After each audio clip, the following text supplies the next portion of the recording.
અધ્યક્ષે વાત કરી, ગોયલ સાહેબ આપના અધ્યક્ષસ્થાને ચૂંટણી યોજાતી હોય ત્યારે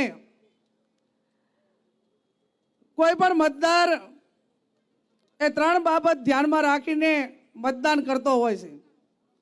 હું બનાસકાંઠાની જનતાને કહેવા માંગુ છું કે મારા 28 વર્ષના રાજકારણમાં તાલુકા પંચાયતના પ્રમુખથી કરીને ધારાસભ્ય સુધી મેં 28 વર્ષ આ જિલ્લાની સેવા કરી છે।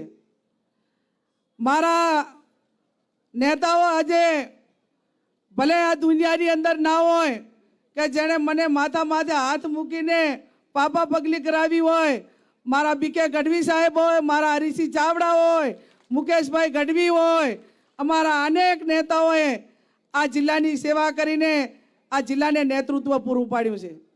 અને એ વિરાસતને જ્યારે